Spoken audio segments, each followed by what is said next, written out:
Well,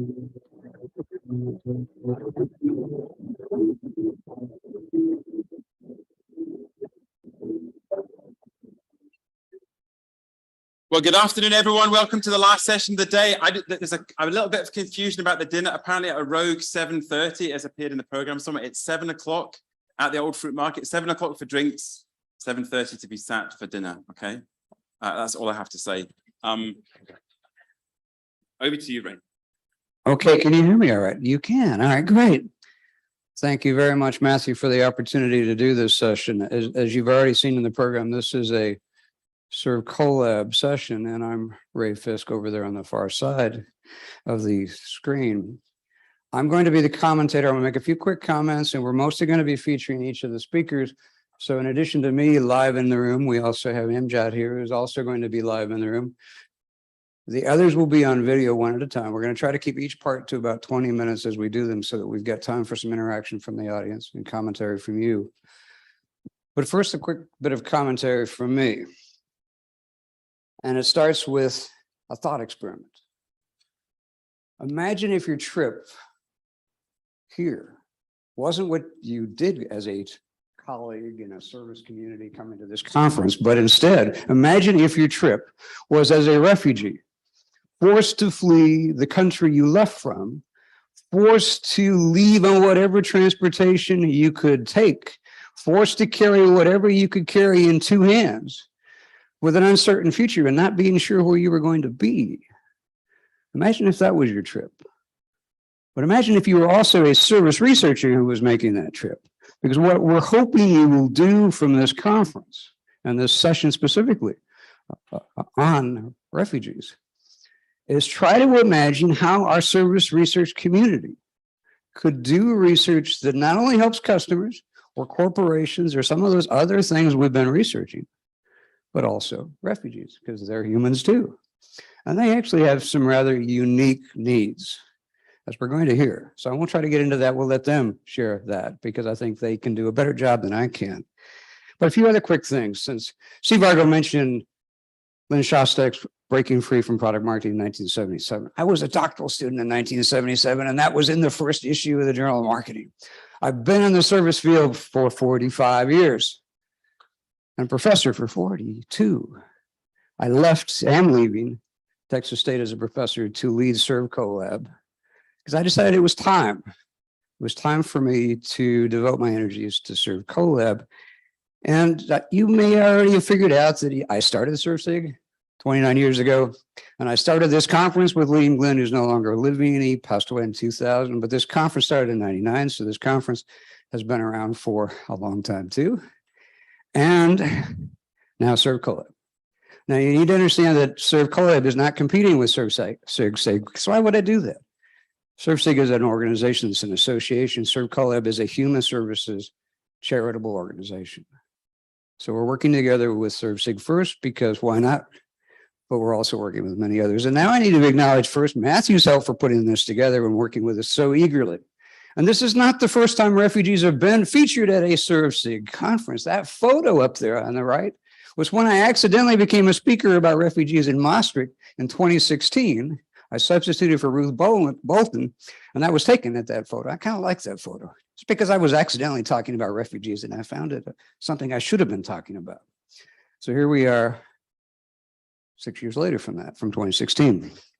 So a few acknowledgements, and that includes that I've got numerous SERVCollab involved people in the room, starting with Amir Rocky, who put this session together, who's one of our officers, and he's in the UK, he's working with Caritas. This would not have happened without his serious work to make that happen.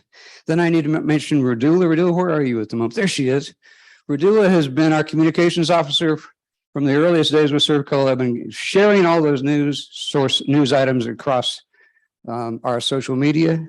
I also need to mention Sertan, who's our project officer.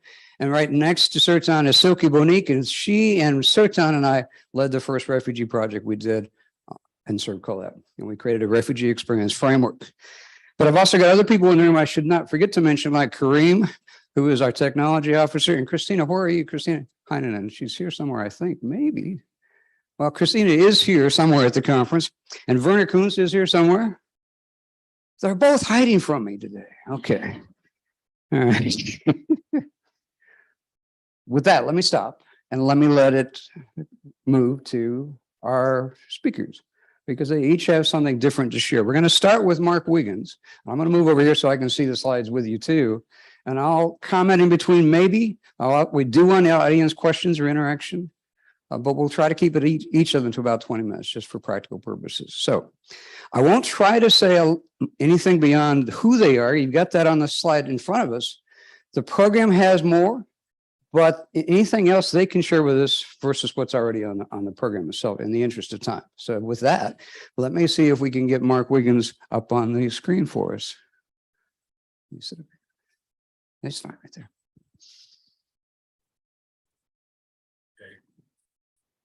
Okay, good afternoon, everybody. Can I be heard? Yes. Okay. Glad to start. Yes, please do. Thank you. Well, thank you very much. And it's great to be able to join you through this link up with a very interesting, innovative approaches to the work that you're doing around marketing and taking the wider issues. And it's great that through AMA, the issue of refugees is on the agenda today. My name is Mark Wiggin. I'm formerly the CEO of an organization called Caritas Diocese of Salford, which is part of a Caritas family, which is actually part of a global Caritas family of the Catholic Church. And after the Red Cross is probably the largest provider of humanitarian aid and support throughout the world, particularly through education and health. And it's very active at the moment in many countries throughout the world, including the Ukraine at this moment in time. I got involved in refugee work through the Catholic Church initially back in 2015 when we had what has become sort of called the Syrian crisis. And at that time, as people will remember, is that literally millions of people were fleeing the conflict of Syria and finding their way, mainly through Turkey initially, into Greece, then into Europe, working their way up into the northern European countries, and then finding their way over into the UK, and were welcomed in the country, in the UK, just as arrivals, so to speak, very different from the experience that we have right now today, where we're doing exactly the opposite of sending people or trying to send people to Rwanda for processing. Well, thousands and thousands of people from Syria ended up in Greater Manchester where I worked. And because we had services there at the time to do with homeless services, housing services, welfare services, services connected with education, there wasn't that much difference between the homeless need of somebody that was a homeless person and the need of a refugee. They literally turned up often with nothing and needed to sort of rebuild their lives very, very quickly. So we got involved in a very direct way of working with people. And I'll leave that to Musab and Andreas to talk about later.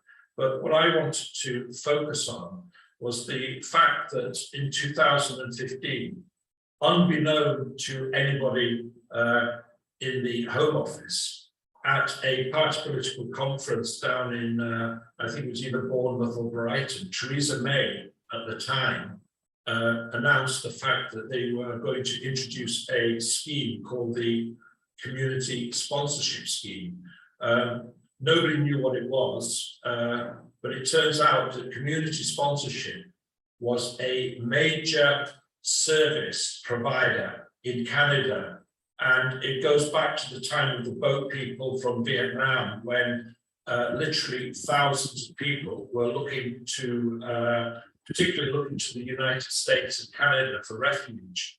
And community sponsorship emerged in Canada. And over the years, it has welcomed over 300,000 people into Canada. The key to community sponsorship is that it's not the responsibility of government to welcome, support, and integrate and help resettle refugees. but it's actually the role of civil society. And that's a really important distinction to make between government schemes and what community sponsorship was.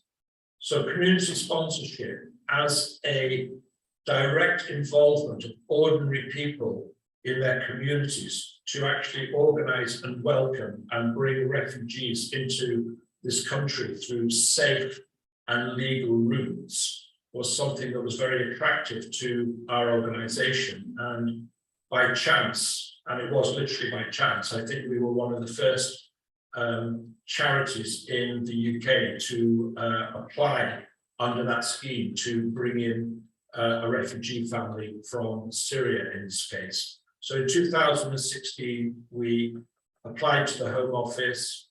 We worked alongside the UNHCR, the United Nations High Commission for Refugees, and we also worked alongside the IOM, the International Organization for Migration, that actually does the flights and the organizing. And back in Manchester, in a small parish in Trafford, we had a group of about 20 volunteers who had found a house through a local housing association, had discussed the welcoming of a family with their local community and with the local council, for example. They had talked to the doctors and the GPs about taking them on into their practices. They talked to the schools about creating a place for that family.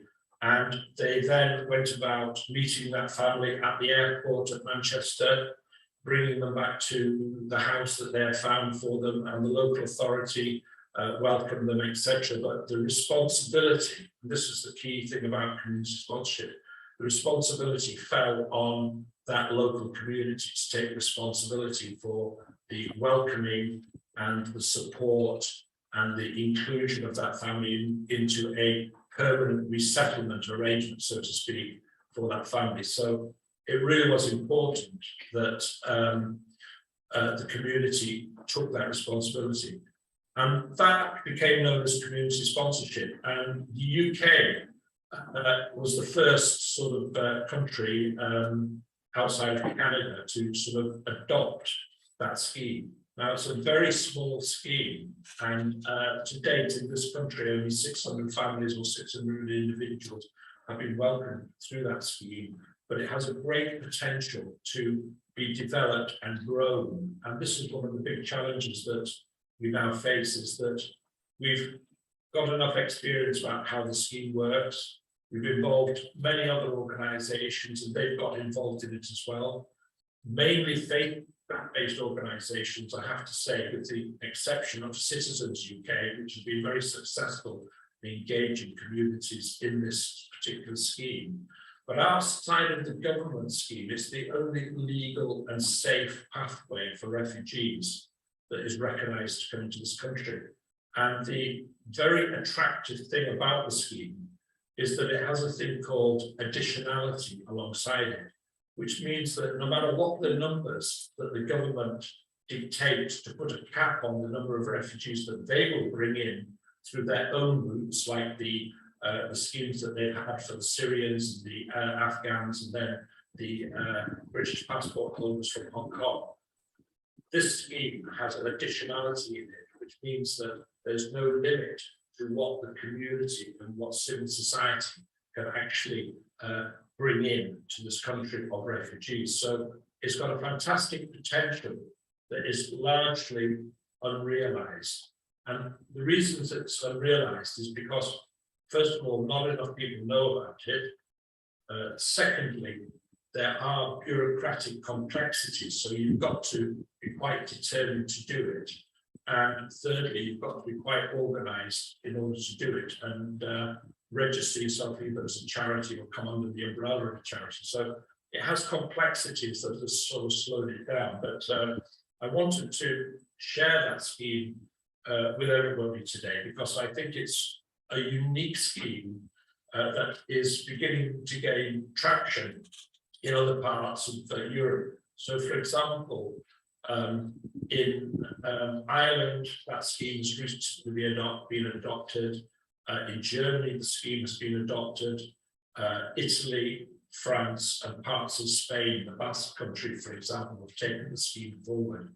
Of course, it's completely reliant on the individual laws and rules that govern the immigration into their individual countries. So the scheme has its variations in different parts of Europe, but nevertheless, following the legal pathways and the rules of those countries, it's beginning to sort of slowly spread. So there is an issue of a marketing issue here, quite frankly, of how something like that can be marketed better than it is being marketed, and how it can actually grow to be something that is more significant. Because with that growth and becoming more significant, it can embed itself into the various forms of immigration and migration and become a useful tool, if you like, for refugees.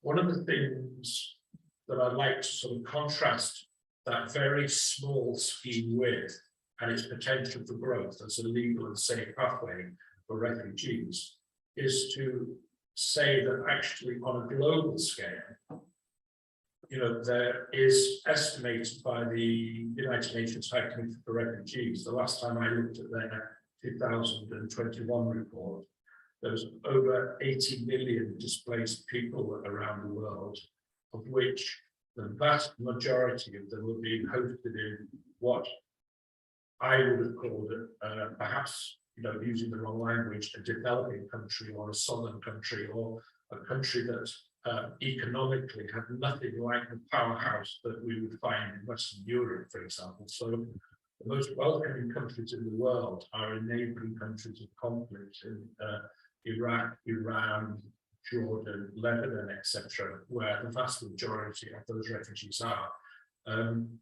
The other issue that I think is really important in the context of today is the importance of somehow generating a more public debate on what is possible in terms of refugee resettlement under the current situation that we've got at the moment, where there's a lot of concern about how many refugees can we take into this country, how many asylum seekers can we take, what is a legal, illegal and illegal asylum seeker, etc., and how do we process them. So I am an advocate for community sponsorship, where civil society gets involved in these issues, because we can become, to some extent, co-creators, co-designers and co-producers of what can be safe, legal pathways for the resettlement of refugees, even though ultimately out to that 80 million plus, only about 2 or 3% of that population currently get resettled under these sorts of schemes in developed countries such as Canada, America, parts of Europe. So it's a tiny scheme and a tiny project, but I do believe that it has an enormous future potential if it was explained better, marketed better, and found ways forward through complex legal systems in countries like ours to find a route for it that could grow it. So I'll hold it there, really, having sort of introduced both myself and Caritas and the work that we've been doing on this small but unique scheme that is being adopted in different parts of Europe at this moment in time. And I should say, if there's anybody in the audience from New Zealand and Australia, it certainly has also gone as far as that as well. So I thought that that would be a small contribution around a rather specific issue, but it's something that's come out of the work in Greater Manchester, a direct response to refugees coming in initially through what we call the Syrian crisis.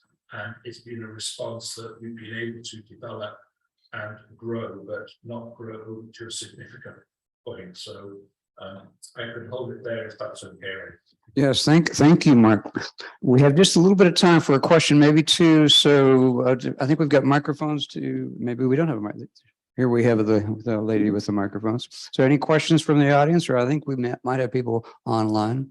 Questions or comments for that matter. Certainly either one would be more than helpful. I was surprised there were so few that are legally actually resettled. 2 to 3% is a small number. I would have thought it was higher. Yeah, it is a very small number because the whole processing of relocating people, matching people, what our government targets throughout the countries, they might be in the tens of thousands, but against 80 million, they are a very small number. Here we got a question from the audience here. Mark, thank you. We actually talked about this in my local village, but I'm curious.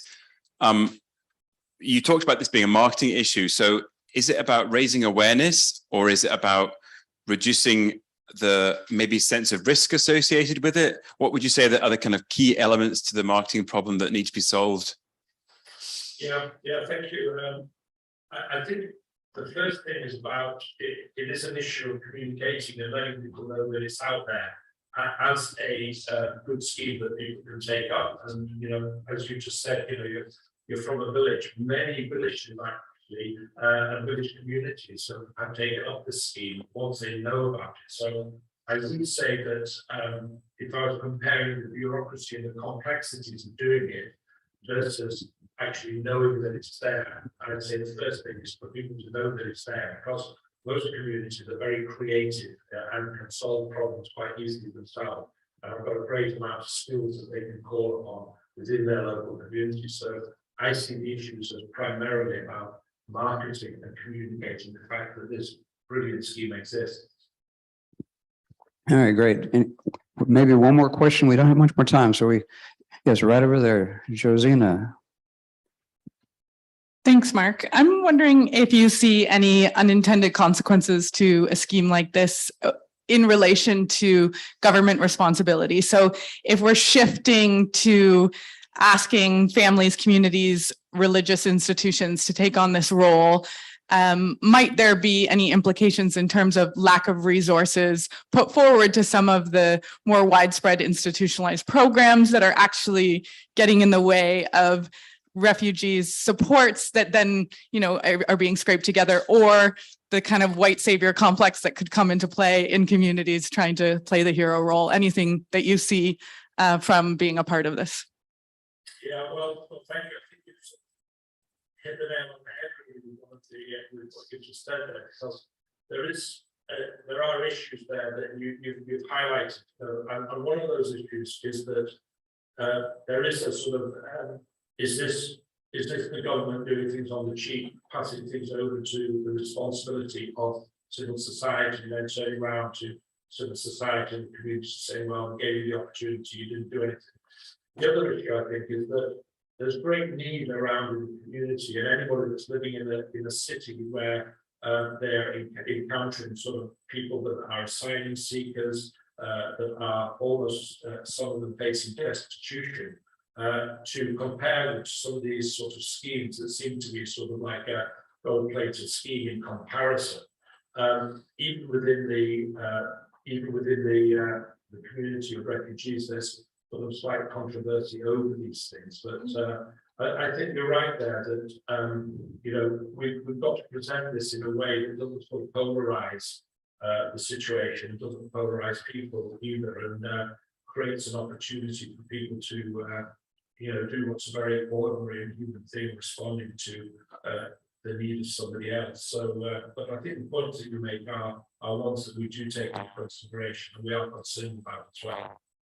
And thank you, Mark, and thank you, Josina. All right, so let's move to our second speaker. If we can switch the video here. Our second speaker is Andres Moore, and each of our speakers is going to be looking at the refugee situation from a slightly different lens, which we thought would work better for the audience as well as for the whole topic itself. So once we get the second person up, we can let Andres speak.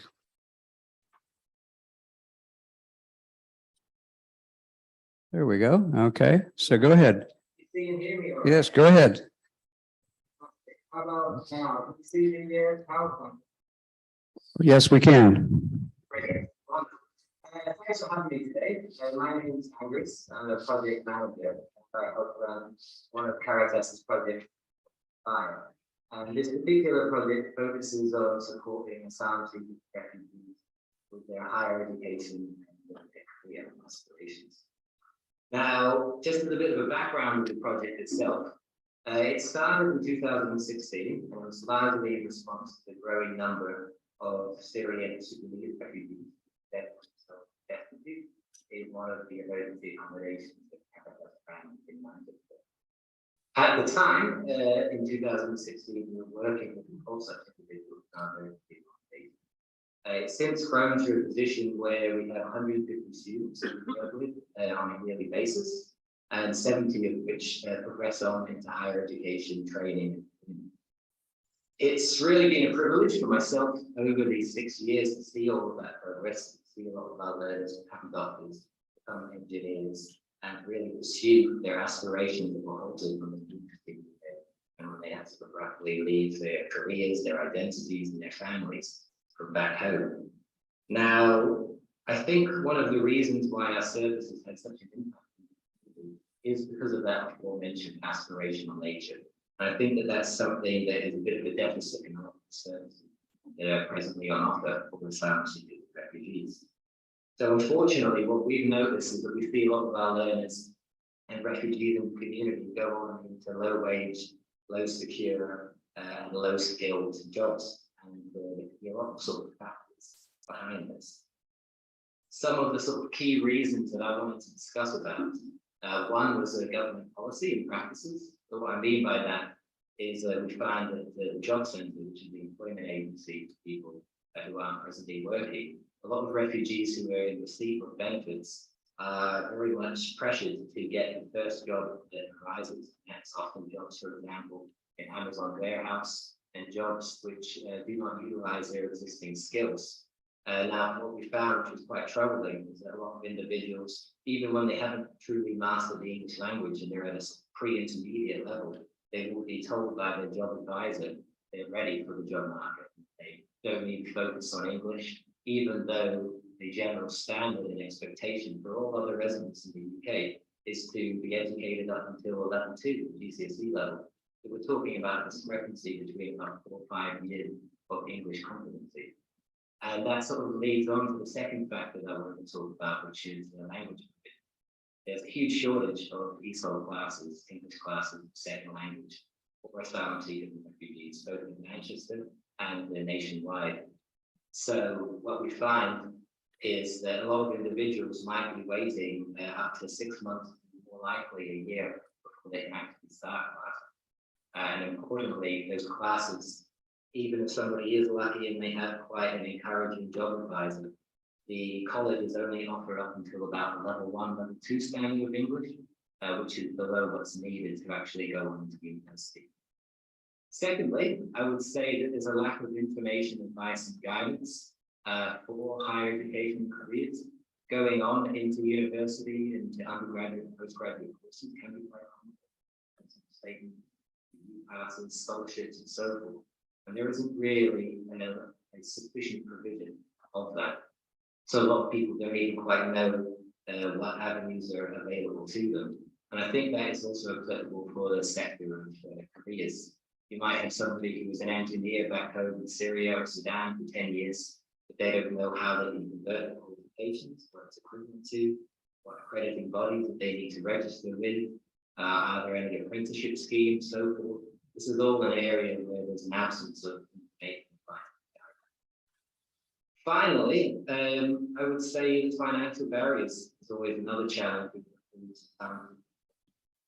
going on higher education and sustain meaningful careers. What I mean by financial barriers, one such thing is a lack of capital.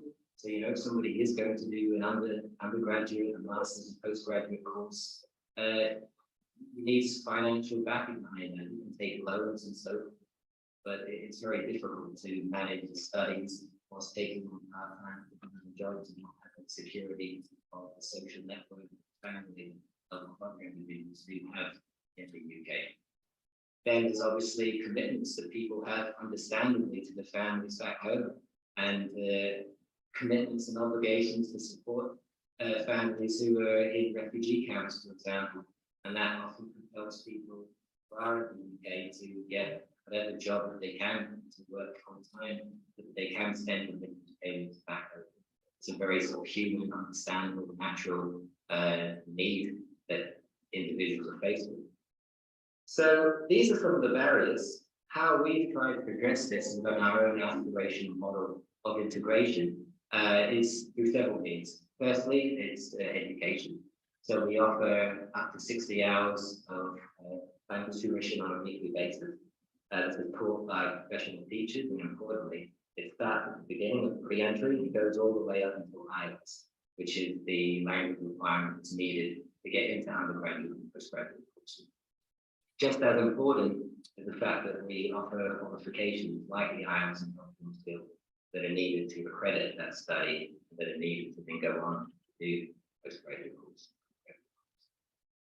Beyond that, we offer a mentoring service where we pair our learners with volunteers in the community. This is often people in tertiary institutes like Manchester University, the individuals at Deloitte and the firms who've got expertise in their particular industries and share it on a one-to-one basis over usually the phase of a year with one of our learners, help them identify the best pathway back into their careers, help them get all the qualifications, find out what their existing qualifications are worth, all of the practical logistics. And as a sort of example of the importance of that, we've got one student, or had a former student, who was a clinical psychologist back in Iraq. She had 5 to 10 years of experience doing EMDR, which is prominent trauma therapy mode, and she really struggled to find a way back into the career here. She didn't know which accrediting body to go within. Again, she didn't know what her PhD was equivalent to. But we paired her up with a lecturer at Manchester University who worked in social sciences and helped her register with the British Association of Therapists and Counsellors, and really helped her continue that career. And she's now in a position where she's got that employment. She's actually working with refugee communities who got former. Sort of linked to that is about our focus on bespoke employment and training groups. So what we find is that it can be quite difficult for refugees to sort of get in the door in different industries because they might not have that local experience and they might not have those local preferences. So we've been in partnerships with places like Manchester University Business School, where hopefully this summer we're going to be launching a postgraduate certificate for individuals who want to go into digital business and data analytics, which are both areas where there's a need for labour. We've also linked with organisations like Code Your Future, which offer industry level training so people become software engineers. Again, another industry which is in need of labour and which offers meaningful, sustained and genuine career-based employment. So that was the sort of aspirational element of work. I think what's equally being important to our success is the sort of holistic approach that we take, and most importantly, how we try to assist people with their psychosocial needs. I think the reason why this is so imperative is one such study by Mental Health UK in 2016 found that over 60% of asylum seekers and refugees struggle with severe mental health. That could be PTSD, clinical depression, and schizophrenia. So we've tried to model our service in a psychological way, which caters to those needs. Somebody face human psychological needs are not being supported and identified, it's very difficult for them to go on and to realize their own educational and career aspirations. So in a sort of tangible way, the sort of theory that we apply is a person-centered approach, as it's about the power of the idea of empathy, confidence, unconditional positive regard. We have a student support worker who was formerly Musa, who's going to speak in a little bit, but now we have a lovely individual called Abir, who is a refugee herself, and she helps identify any pastoral needs and issues that students have and refer them to the relevant organizations, therapists, EMDR therapists who can assist. And finally, we do therapeutic classes, which are things like gardening projects, horticulture, food clubs, book clubs, all of these sorts of things which take a little bit of the departure from the academic focus, and just create networks between the learners themselves, their colleagues, but then also between people. And we hope and we believe that this offers buffers to many of the sort of mental health challenges that refugees will inevitably face. So yeah, that is a bit of an outline of the work and a bit of an outline of some of the various challenges. That's really neat at this point. If anybody's got questions or comments, I'm happy to talk about it. Okay, thank you. Thank you, Andres. Yeah, we'll switch back to the video screen. There we go. So that now they can see you. And questions from the audience, comments from the audience, please.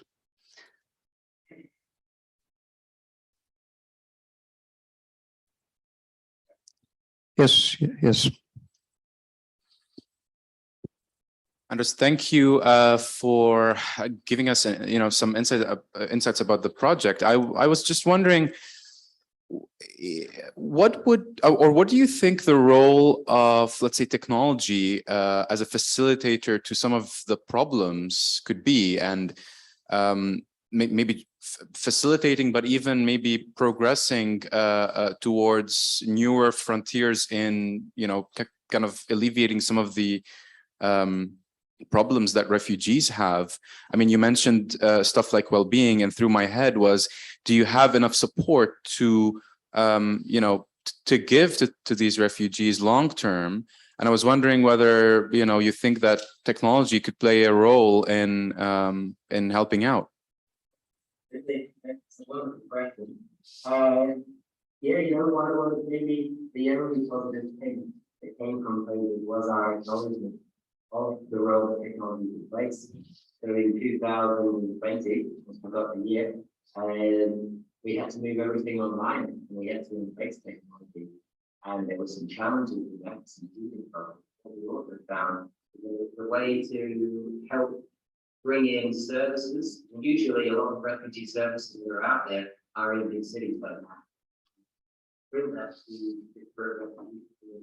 you might be in far-flung areas, and as Mark was talking about, being responsible in rural places where refugees might find themselves. So since the pandemic, we've got IELTS English online classes for people in such communities. We've also got English classes for women with childcare issues who formerly couldn't access our services. The other organizations like Coded Future that I mentioned, what that does is that pairs up experienced software engineers who are working with asylum seekers and refugees, and they run everything entirely online. So in that sense, it has been really vital. I think one of the things that we unfortunately identified is the level of digital poverty that exists within refugee communities. So when we moved everything online, we found out quite quickly in a survey that about 80% of our learners were accessing all of our classes via their phones, and it really impede the quality of the education. So we had to find laptops for people. We also had to find bursary schemes for individuals to pay for data. And also you've got the issue about digital literacy and that whole other added set of skills that goes around that big technology. So I think, right, it absolutely offers an opportunity and that need to address those problems, but it could also exacerbate that discrepancy unless digital poverty and literacy is addressed. Thank you very much. Thank you. Other comments or questions from the audience? We still have a little bit of time. Yes, in the back there.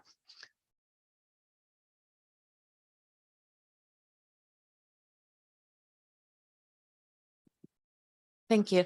I was wondering, in Finland, we have a major issue where the wait time between refugee application or when you apply as an asylum seeker versus when you actually receive any kind of permission to work or do anything is extremely long. It's an actual problem. We have people who've been waiting for their decisions for many years. And during that time, you actually cannot work. Have you, in your project, experienced similar issues where people already are ready for the job market, would like to work, can work, but just legally are not allowed to work? And then what do you do with that? They, unfortunately, that's a big issue. So for the first 6 months upon someone's arrival, they can't access education classes, faculty classes, still come file in their role. And they're not allowed to work until they get the faculty. That was always quite a lengthy process. It could be anywhere from a year to 2 years. Since the pandemic, it's been a recent phase of refugee crises like in Afghanistan and Ukraine. That time has been crazy. We see a lot of people really struggling. I mean, last November, within the span of a week, we had 5 serious safeguarding issues about people who are suicidal. And all of those individuals were waiting for their cases to be processed. And families back home who relied on them, who were in very catastrophic situations, they could do the family meeting until they got that status. So, you know, it's a huge, huge, huge issue. And in terms of what we do to try and remedy that, you know, we try to support people in terms of building up their skills and help them maintain their aspiration for education and careers, but really it's also at that point is that fundamental crisis support and that psychosocial support. That's where referring people to counselors, bringing people into a community where they can just maintain their sanity in you know, what is the most difficult period of their life. That's paramount. Thank you, Andres. I think we should perhaps move to the third speaker, and this time our third speaker is in the room, but he's not in the program. So I'm going to let Amjad explain more about himself since you can't read it in the program. So would you rather be up here or do you want to stand? Your choice. Okay, thank you so much. My name is Majid Khouri. I'm an architectural engineer from Syria. I moved to Lebanon and I worked in Lebanon for about 4 years in the domain of design and site supervision. Then I got my scholarship, so I moved to Oxford, where I did where I did a master's in development and emergency practice at Oxford Brookes University. Since I was recognized as an architect, as an asylum, as a refugee here in the UK, I received a lot of support, including courses about how to write your CV or how to attend a job interview or write a cover letter and write a motivation letter and so on. But the thing that no one provided to me was just a glass of water like this with a local architect. And what I really needed is someone to introduce me to a local architect and tell him, this is Majid, this is a reliable person. You can give him a part-time contract, and after this, you can see what would happen. I think we all know this feeling when we call a tradesperson to come to our place and they just keep delaying us and they just don't show up simply because they have a lot of work and a lot of pressure. So there is a real need for labor in this country. And what is even more interesting is that huge numbers of refugees are really skilled tradespeople, but they are not working here at all, or they are working in the black market, doing on a small scale in black market. Even that they are really eager to get back to their own professions, because it's not only a matter of livelihood for them, it's a matter of identity. And here came the idea of establishing a new social enterprise that would work as a non-profit contracting company. And this company would help these people, would protect these people from working in the black market on one hand. Also, it will help the local construction market, would support the local construction market with more professionals. And the most important point is to shift the industry of construction towards more upcycling and investing more in human factor, if I can say this, rather than materials. Especially if we want to consider the recent changes in the prices of energy, for example, since March 2022, which caused a rise in the materials prices as well. Or I can say the wages went down comparing to the prices of the materials. What I want to say, in case in January 2022, it was efficient for me to invest 10 hours of labor to fix a wooden door like this one. Now it's efficient for me to invest 14 or 13 hours of labor to fix a wooden door like this. So what I'm trying to say is now it's the best time to invest more in labor rather than materials, raw materials. This is why I'm initiating now to establish this new social enterprise, We Rebuild.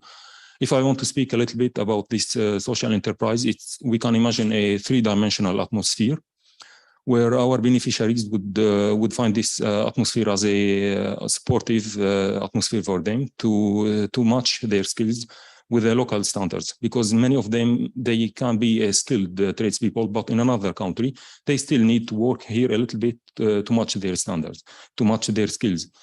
So in this three-dimensional atmosphere, one axis, if I can say this, would be other third sector organization who would help us with the funding and providing courses like English support, for example, or certificates related to safety and health and working on sites.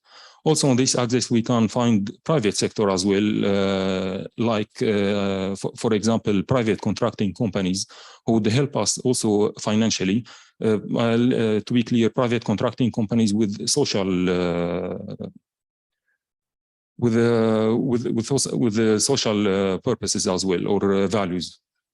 On the other hand, we are after our beneficiaries now, after 2 or 3 years, are going to become a professional tradespeople working for these contracting companies. On the other hand, our clients are going to be mainly other third sector organizations like housing associations, for example.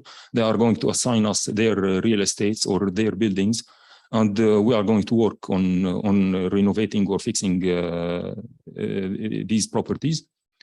And the third part is going to be the company itself that would bring all these parts together to provide the support for these tradespeople. So at the end, these tradespeople, after working with us for 1 or 2 or 3 years, according, this may vary from one person to another, they will end up with a better language, with skills that match the local standards, especially that they are going to work with local professionals that would help them. They will be coached by these people, and more self-confidence to work in the country here, and better connections through their coaches and through us and through our partners like the private contracting companies. So this is my idea in short. Thank you so much. I don't know if you have any questions. Thank you. And obviously he's in the room with us, so please ask some questions. Yes.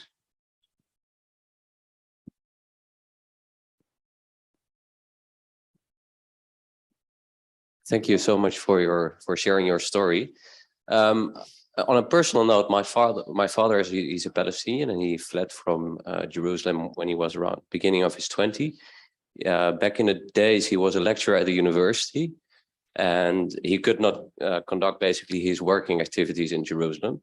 And in my opinion, we as service scholars, but also scholars as such, we can, let's say, open our gateways as universities, but also our connection towards the industry and the industry connection that we have. And I would like to have your opinion on that, and where you see potential in that. Mm-hmm. Well, I think in general, private sector, the problem with the private sector, people who want to, is that private sector doesn't take the risk to employ people who don't have credit here in this country. And here comes the role of the third sector and perhaps the universities as well. Again, just these people need the connections. And I think if the universities can provide this kind of connections and testing refugee skills and providing kind of reference or guarantee for their skills. So if the university can say, okay, we have this person and he is a skilled person, you can have the opportunity. This will help the refugees to get over the bureaucracy because you can imagine mainly tradespeople, they don't have a very good language. So it's very, very difficult for them to apply through LinkedIn or whatever is the application now. All what they need is someone who is interested in them as a people and who would give them the time and the support to reach the correct people. Thank you. Another question over here. Thank you for your story. I was just wondering, because I'm from Ukraine originally. I don't live there. I mean, I'm based in Austria, so I'm not a refugee myself, but well, there is a lot of people running away.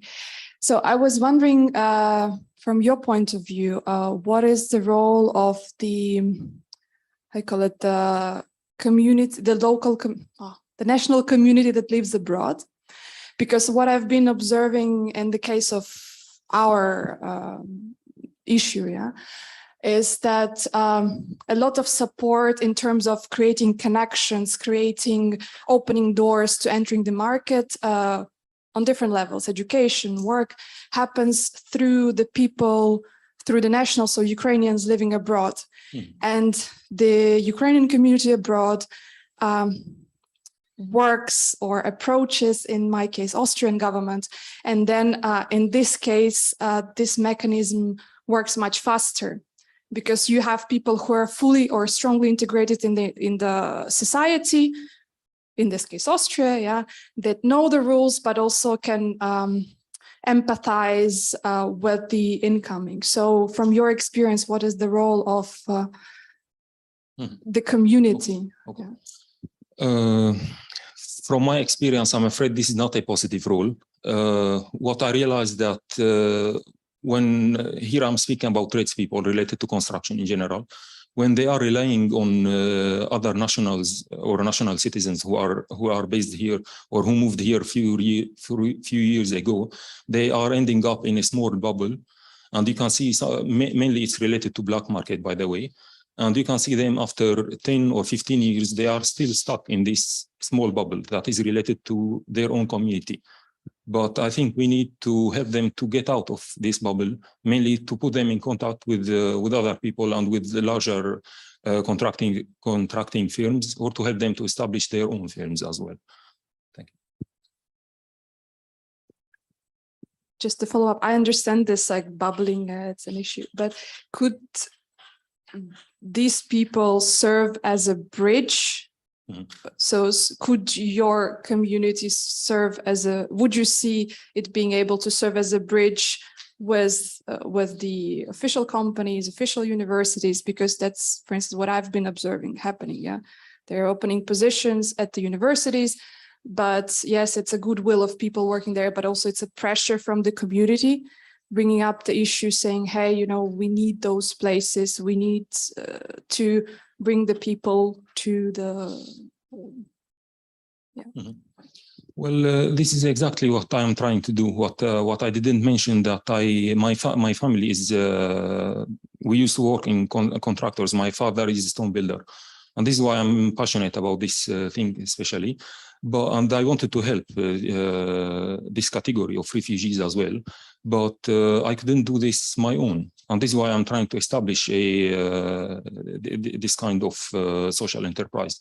So absolutely, we can help each other, but I think mainly this should be done through organizations and through maybe third sector organization or governmental organizations in general. Thank you. We'll take one more question if we have it. If not, we'll move on to our fourth speaker. Well, okay, then thank you very much, Amjad. And we'll let you sit back down. Okay, so our fourth person, if we can get it queued up here on the slide, is Musab Ali. There he is right there. Okay, great. So we'll let you take it away.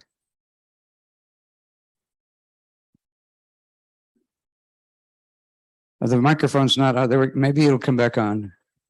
Can you hear me now? Yes. Yes, Okay, indeed. Yes, yeah. Hi, everybody, and good afternoon, and thanks for the opportunity to be here today with you. It's a lovely evening here in Manchester, so the weather is good. I mean, I was telling me that the weather in Glasgow is not that good, so we have a sunny, nice weather around here. My name is Musab. I'm from Sudan. I kind of a lot of things. I'm a farmer service user, farmer support worker, and farmer volunteer at Aspire Project, which is just a minute ago Andreas and Mark talked about, part of the wider Caritas project here in Greater Manchester. So I originally come from Sudan, as I mentioned, and I'm a refugee myself, and I use the services here in Manchester. So one of the things that probably I was most in need when I first arrived in the UK was having a guide or an advisor or a service that you can go to get some support and help. And Caritas was there for me at the right time. So I can say this because I can see a lot of people who have kind of come with and met them in the way to the UK. I see them, they went in a different path, not because they can't do it, or maybe not because they are unable or an ability problem, but mainly because I was placed in a different place and they were placed in a different place, and I found the right service at the right time. So I got access to support that I needed most at the right time. And I presented myself to Caritas service in Manchester here, and I got accommodated in their accommodation in Manchester. And I started attending lessons as well. And one of the things that I always tell people, and I kind of find it interesting, is that when the first day I went to the service center, I couldn't even say my name properly in English, and as well I couldn't answer the question, what's your name? So I started attending the lessons from the beginning as a pre-entry, and with the support of course from Andres, volunteers, students, Mark, everybody at the service, I progressed to volunteer and then to work as an employee to support students who are coming through the same journey as myself. And as well, I attended university here, AMA University, and studied accounting and finance.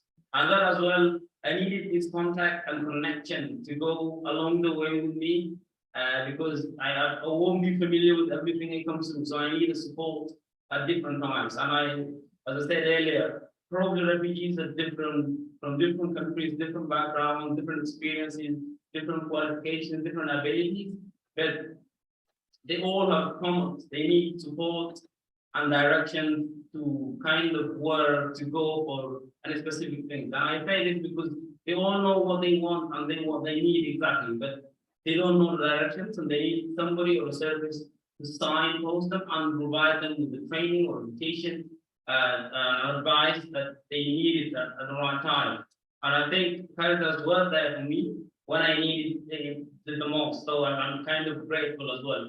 And I always, even though when I was in university, I used to come back to the service kind of just for advice, for some tips on how to kind of integrate with the style of education in the UK here. So it's kind of great. And now finished university in 2020, very bad time when taking into account the pandemic, but I work now at the Bank of New York doing some stock and stuff. So I think it is kind of interesting to be part of this conference and to talk about the issue of refugee, taking into account what's happening in Ukraine, Afghanistan, some Middle Eastern countries, and Sudan. So it is interesting. And one thing that I think marketing can play a role in today's world is that to kind of be able to raise awareness around our communities and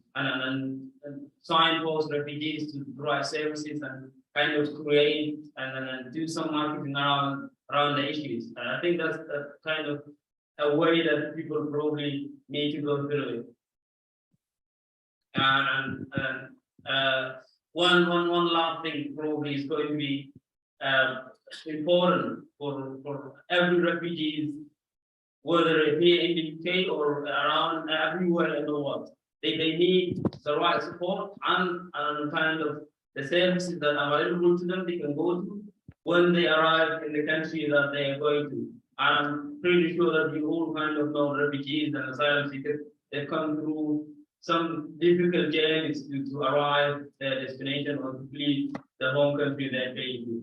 And I'm going to stop it here. And if anybody have a question about my personal experience, how did I get to the UK, or what are the most difficult things that I've kind of experienced while being in the UK, I'll be more than happy to answer them. Okay, thank you, Musab. All right, so we have more time for questions, so please, obviously, he's got another way of looking at what has happened. So go ahead, Kareem. Sab, thank you for sharing. I wanted to pick up the well-being issue with refugees, because we've heard it from the previous speakers, and you also mentioned the difficult journey, right? And other than getting support from the services and getting more direction, I was wondering, what do you think services could do better in terms of supporting refugees with their well-being? Because I mean, I've been in touch with other refugees as well in the Netherlands, for example, and the topic keeps coming back. It's that this ongoing support that doesn't stop when you, let's say, learn at a certain level of a language, or when you reach to get a job or something, because some of these well-being issues continue going on. And I was wondering, what do you think of that? What do you think services could do better? What services could you, for example, have used when you first just landed in Manchester, and how do you think those could have supported your well-being better in the short term and in the long term? I think one of the things that probably it is very important to have the right support, but I always kind of say this, the services, most of them are probably the government provided services. They kind of focus on just one element, whether they provide training for career development, or they provide education to kind of open to the language for in the host country where you are. And if there's these services kind of, they're considering the other elements of the well-being of the individual, kind of be very important for them. And as I said earlier, that I went back to this to organizations kind of just to get some support. That could include the mental support I needed, kind of get to talk to somebody that this is the thing that I am feeling. If that person is available, these services kind of, they just probably have to kind of have a space for the individual to kind of come back at some point in their careers, especially when they're kind of in that stage where they're growing, and that growing could be very fast, could be very slow, could be somewhere medium. So while they grow, I think it is very important to have that space where they can go back and get support. And may I just follow up on that? So did you feel you had enough emotional support when things were really, you thought the world's closing in on you, or you had, some kind of difficulty processing your journey? Did you feel that there was a way that these, you could approach these services and you could at least get some support from that mental perspective? Or did you, depend on your, social groups or friends more? Well, I think this is an interesting question. And I say this because a lot of these refugees, including myself, were unaware of the services that are available to us, especially what related to kind of mental support around us. And historically, we relied on our community kind of just to heal or go through process, whatever traumatic event you have come through in life. So coming into a new country, into a new society, and kind of sometimes you won't have that community link you had back home, solve this issue, and you kind of be able to go to services around you. I think because for myself personally, I needed to kind of just link up with the community, and then the support I had around here in Manchester with the starters, kind of speaking to counselors, speaking to the therapists, to kind of figure out what are the things that I can need to talk about to be able to process them and move on to the next step. The big thing is available candidates and in our Aspire project, but it's not available in colleges and schools, which are kind of supported or funded by the government. I think this one thing that other organizations, such as the governmental organizations, they need to work on to provide them. That's why you probably see a big gap in mental support, because charities can only support to a level because they, whether for lack of funding or maybe because of lack of facilities available to them to be able to provide it. But I think government can do more, and other organizations like local communities engage and support as well. Thank you, Mr. Thank you. We have a question in the back as well.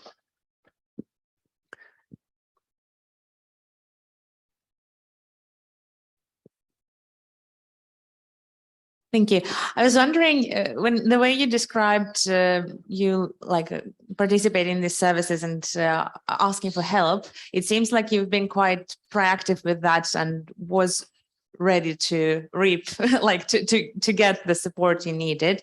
But I have experienced, I have friends that audibly actually told me that they feel embarrassed and feel bad to ask. And this is, I'm talking about refugees from Ukraine now, and they felt very embarrassed to ask for help and go get it out there. They felt like beggars, that they're please, even though the organizations were there to support them, but they're I've noticed that there has been some of this reluctance to go ask for that help and to put yourself in this position. Have you experienced any of that, or have anybody in your circles experienced that? And how do you think services can mitigate this issue? I think for me personally, I did not experience that reluctance when kind of trying to find the service. And because the thing is that the kind of way Aspire project kind of presented themselves when I arrived first, they did not have the impact of kind of changing the things that around me, because I always put the support I needed around me. And as soon as you walk into the center, when I walked in before the pandemic, it was kind of just very good to see a bunch of people sitting on table and talking to different people. And you can see people from all backgrounds, and with local people kind of sitting down and asking you questions. That kind of open doors and give you the way to say exactly what you needed to do and what your aspirations are and the directions. And that kind of broke the eyes for a lot of people, including me. But as you said, I know some people are kind of a bit reluctant, and they want to do things themselves. And it's not possible for them to do it. They have to get some kind of support, but they are a bit reluctant. And I know them personally. Thank you. A question over there. Okay, the focus has been, and I think it's the right focus, on how we can help or better serve refugees. And throughout your presentation, we often heard the word marketing. And I'm also a marketeer, and when I teach about marketing, we say the keyword of marketing is value, but also important, we have different actors. And I would like to have your take on how can we maybe better serve or better help the people that need to help you, for example. Now, I'm in this case thinking of some people in my environment that decided to take, for example, refugees in their home and so forth. So what is from your personal experience, what could be that you think that could be done or should be done, not for you, but for the people that are willing to help you? That's my question. And also maybe for the other presenters. So what's your number one advice, or that you say that's something I think that the people that helped me throughout my journey would be something I really admired or I think could have been better? So how can we serve them or help them to help you better? So the question is really, how could it be better service? Is that the essence of the question? What could have been better? I think Mark had a comment that he was raising his hand. I think Mark raised his hand to comment on that, to allow us to do that. And then We maybe can. Look, I see if we can adjust the technology. There we go. Look at that.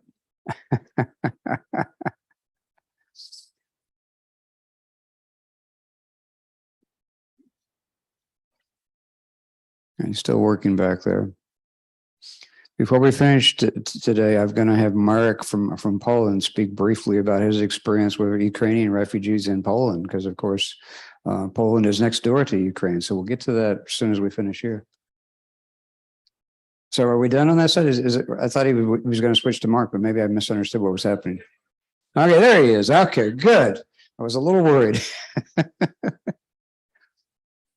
So, Mark, did you hear the issue of how could the services be better? Okay, thank you. Yeah.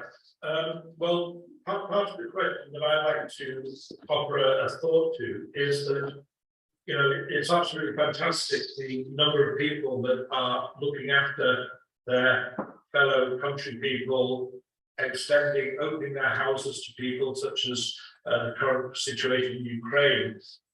Two things that I think are really important for those that are hosting people, both as individuals or as organizations. One of them is peer support. You know, don't keep things to yourself.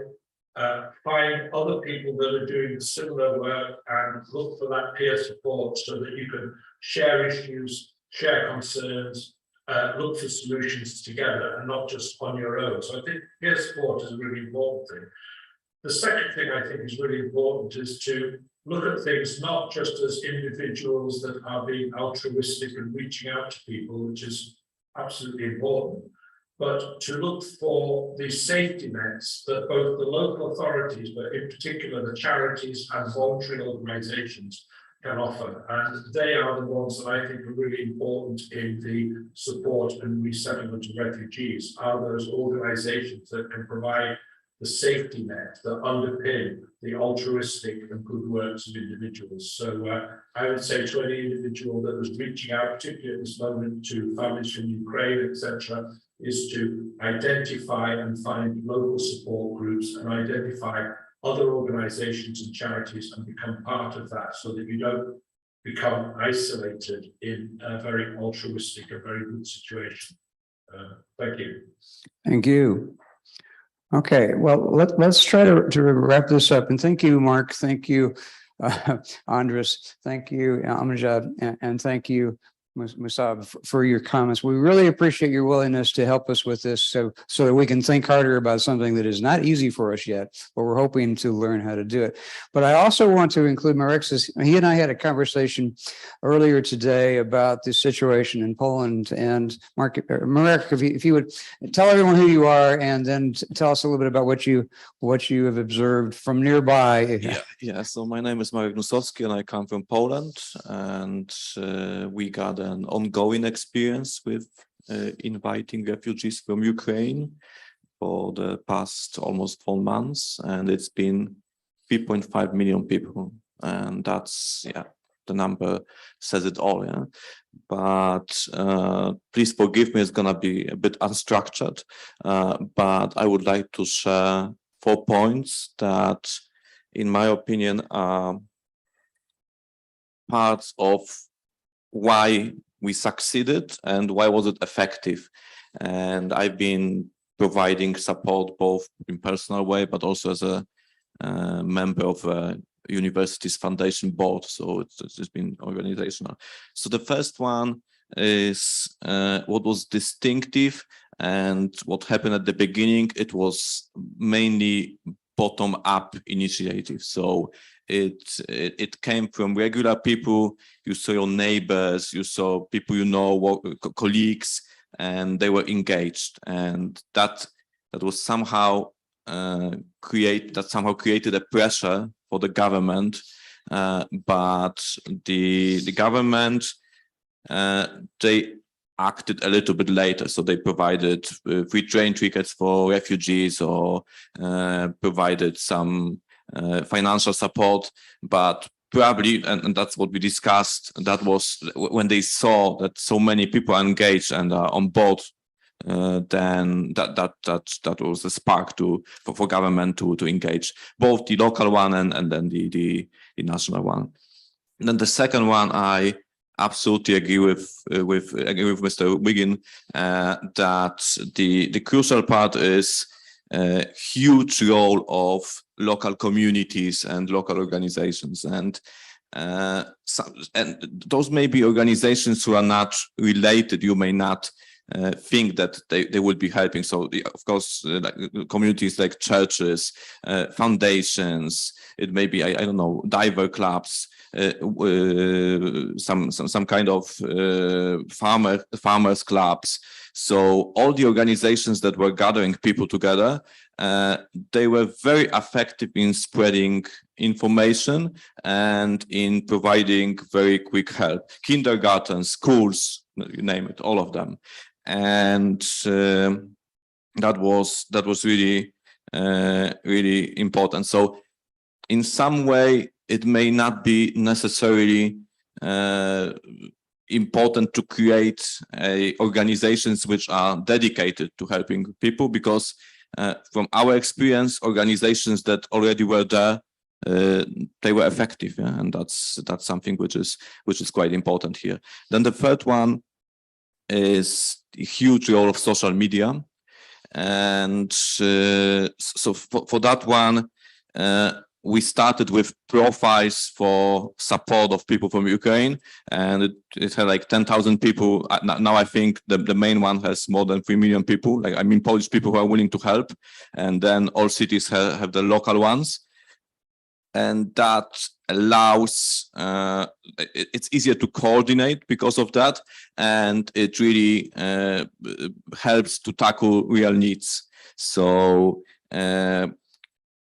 because, you know, if it wasn't controlled, people will give everything, like used clothes or something. Everyone would give like used clothes for children, but sometimes that's not what the refugees need. Yeah? And those social media groups, they say, okay, we got a place with 150 refugees, and today we need bags for people who are coming back. We need tomatoes, we need water, and so in a way that allows people to provide the help which is needed. And the other one, it's about knowledge sharing. So, in example, I think it was like 3 days after the war has begun, and it was, I think that the line to the border was about 100 kilometers. So people had to wait like 3 days to get to Poland from Ukraine. And what people found out, like, I mean, Ukrainian people, and they share it on WhatsApp and on Facebook, that if they go from like through Hungary and Slovakia to Poland, it takes like just a few hours. So so this kind of information was really crucial for those people to flee in a safe way. And then another one, it's also like, I mean, social media is really important from the perspective of the refugees. And another example, so if you got a post on Facebook in the local group, and there's just the post, like the text, okay, my name is this and that, and I come from the city, and I need a place to stay, or I would like to find a job. 5-10 people may respond to this. But if you provide or post exactly the same thing, but you add your picture, particularly if it's with your children or if it's with your animal, you're gonna have like 300 or 400 people responding. Yeah? And that's, you know, hopefully none of us will need this kind of recommendations, but that's really effective. Then those people who are showing, okay, that's who I am. I'm a real human being, and this would really help to be served. So, and the last one, what we have done at the university, because I think that was one of the questions, and we've been trying to organize as many ways of helping as possible. So financial help, financial aid, it is important, obviously, but it's not the only one that we thought we may give to those people.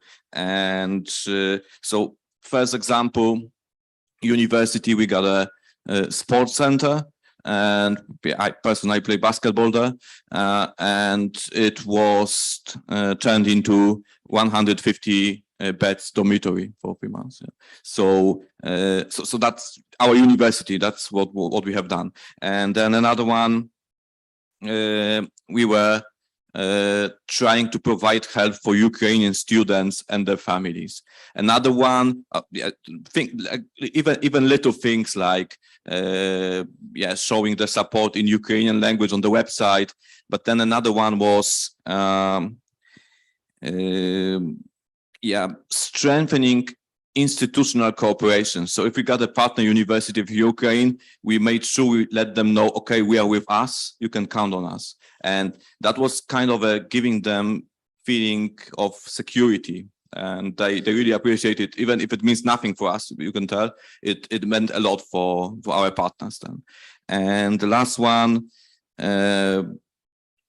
is if we got professors from Ukraine and they somehow came to Poland, then our university provides faster hiring paths. So they say, okay, I used to be a professor in Ukraine, so okay, you can work for us temporarily. So you don't have to work. I think one of our presenters addressed it. So some people, we made sure that people who are qualified, they can work and do the same things they were doing in Ukraine. So that's it for points. And thank you. Thank you very much. Yeah, thank you very much, Marek. When I chatted with Marek, I knew I needed to ask him to share that with us, because the last part of the title of this, because the first part is serving refugee needs, the second part of our title for today is exploring how service researchers can help. And I said, please help me with that part. And thank you very much for that, because this is a really hard problem. Refugees are clearly leaving their culture of origin. We're all born into a family and a culture and a language. All those things come with being born. And a refugee is typically fleeing that country, and that's, of course, that's the definition. You've left the country, but often leaving the culture, leaving the language, leaving all those previous social supports. So it's a very complex problem, much more complex than the customer experience that so many of us, including me, have studied, or the customer journey, including me, that have studied. Much more complex than that. The refugee experience, refugee journeys are very complex things. And I'm convinced that we as service researchers can climb the ladder of complexity to start exploring these. So I gave you a thought experiment at the beginning, which was, what if you had been a refugee instead of choosing to come here?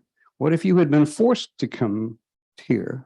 Apparently there are some Ukrainian refugees being put in the Millennium Hotel here in Glasgow now.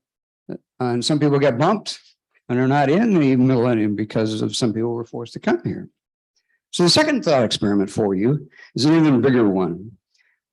And I hope you might engage in thought on this between now and your journey home.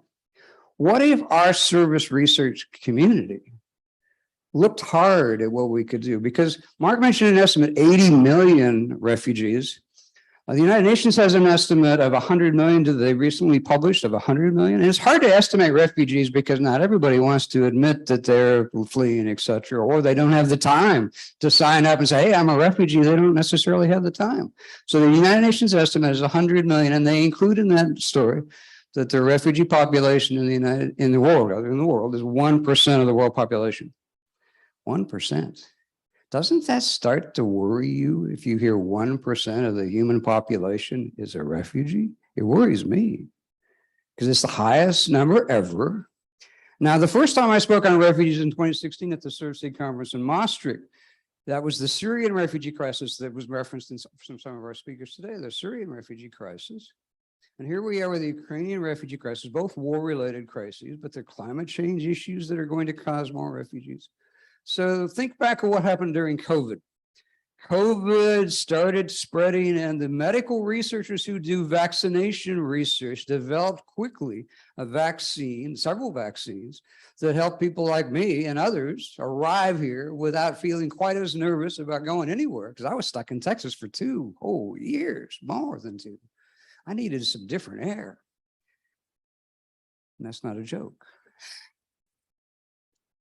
Not a joke at all. So what if our service research community could address this slow-moving refugee crisis in the same logical way that the vaccine researchers addressed a virus crisis?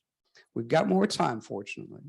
But wouldn't we prefer to be able to say that because we had worked on the problem of refugees that didn't get to 2% or 3% or 4%, climate change alone could get it to 3, 4, 5, 6%.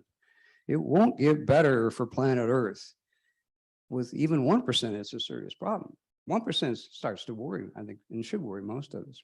So think about that. What could we as a service research community do to emulate what they do in medical research, to work on serious human problems?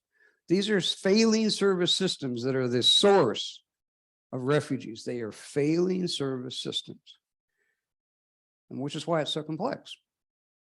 Far worse than, well, like a customer experience that failed. I got bad service today. So much worse. I think we're ready, but we need to figure it out. We do have a little more time than the vaccination researchers did, but I think that's important enough. That's why SERVCollab chose it as his first project. I will be at the reception tonight. You're welcome to chat with me. Sertan's there, Silky's here, Kareem's here, Amir's there as well so please chat with any of us about that. We'd love to get more people involved. It'll take a lot more people involved, which is, of course, why we wanted this to be an event here at this conference. And thank you again, Matthew, for the opportunity. Thank you again for being here.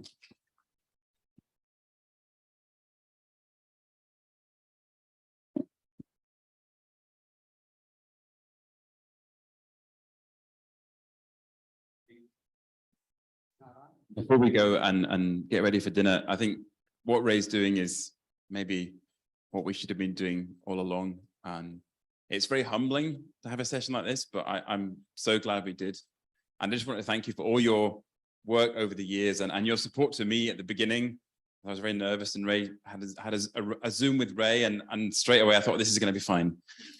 So thank you so much, and thank you for the session today. And yeah, it's all been great. Thank you. And thank you, Imjad, as well. And we'll see you at the Old Fruit Market in about an hour and a half.